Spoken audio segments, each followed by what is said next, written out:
So, my husband was diagnosed with stage 4 colon cancer in January 2018.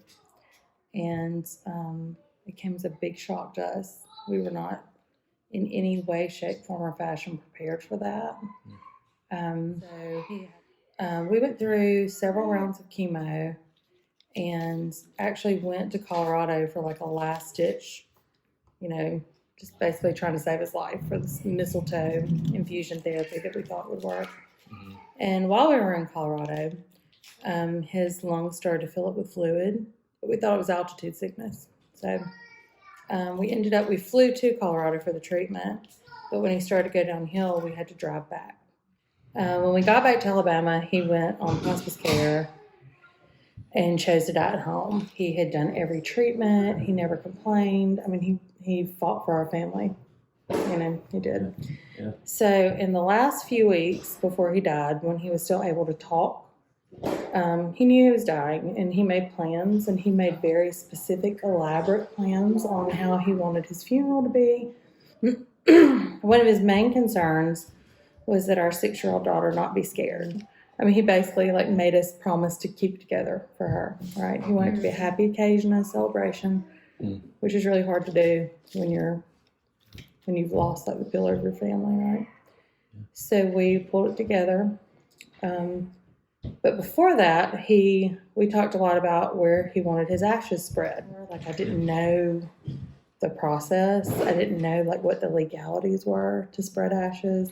Yeah. But he started making this list, and I'm not really sure if the list came out of actual things he wanted done, or if it was the morphine and the fentanyl talking. But we felt like it was we promised him that we would do these things, right? Mm-hmm. Mm-hmm. So the list got more and more elaborate as the weeks went on. So about 2 weeks after he died, we had the celebration of life, and it was exactly like he wanted it to be, to the best of our ability. Mm-hmm. The ashes were ready, and we went and picked them up, and I couldn't even handle them. I knew I couldn't carry in this giant box of ashes on this trip we'd planned to spread his ashes, right? So I started pulling my mom friends, and I have this friend that has 7 kids, okay? And I was like, well, what are we going to put him in? Because we have to take him to go and scatter these ashes. I can't take the giant box because I'll trip and fall, and I'll go everywhere. It'll be this huge mess, right? So my friend, who's very practical with all of her children, said, why don't you just put them in a Parmesan cheese container?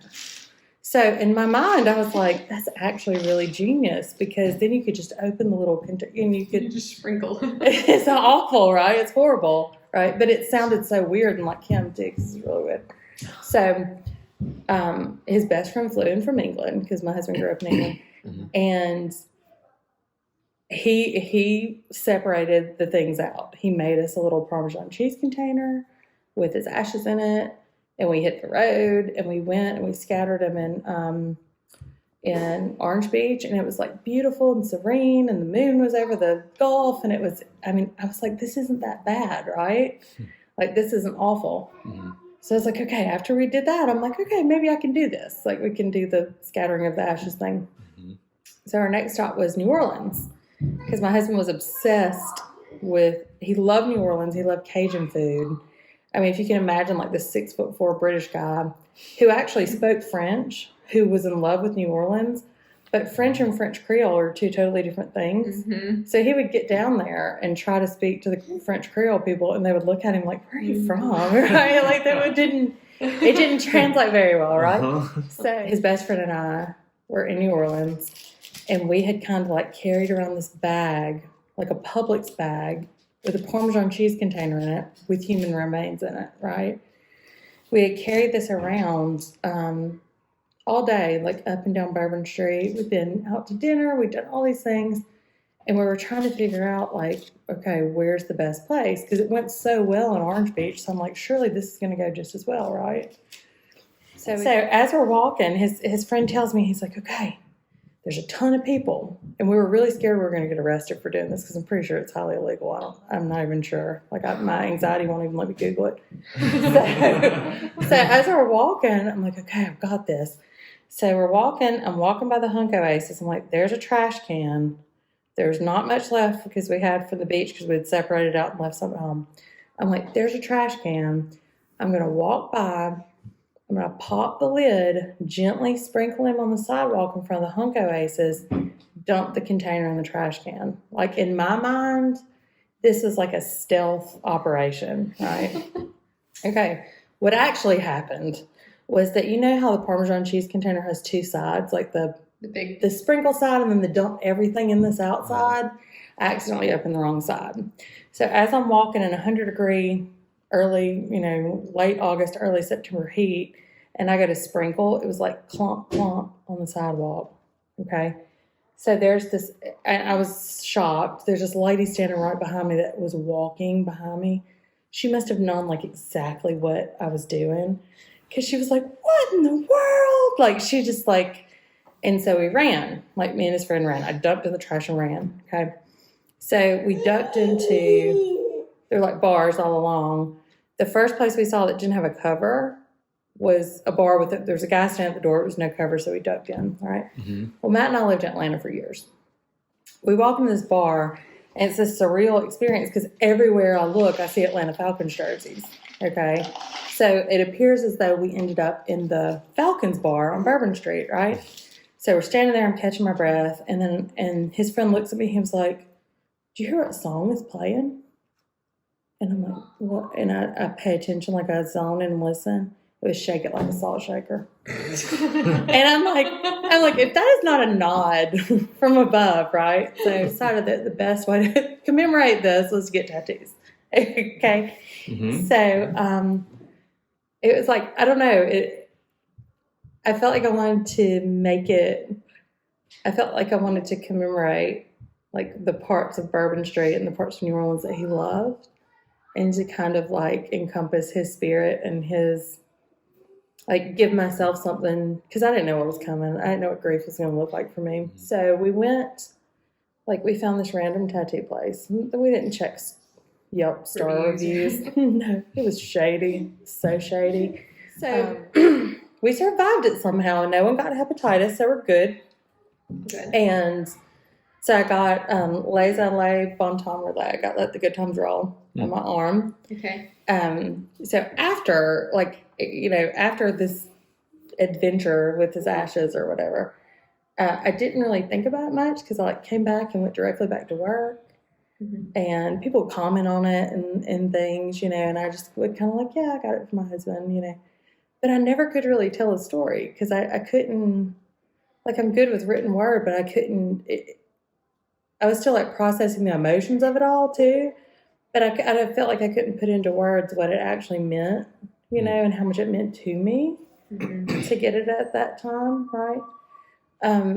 But what I didn't know was I was so early on the grief cycle that I was still like in the disbelief and the shock phase. Mm-hmm. So even through that, I was still really shocked. Mm-hmm. And I didn't realize how low I would get and how much I would need it. Because there were times where,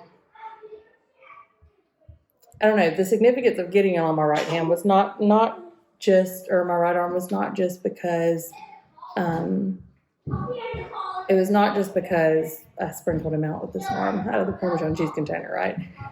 When he was sick, there was a time that I was really, really low. We found out that his chemo did not work the first round.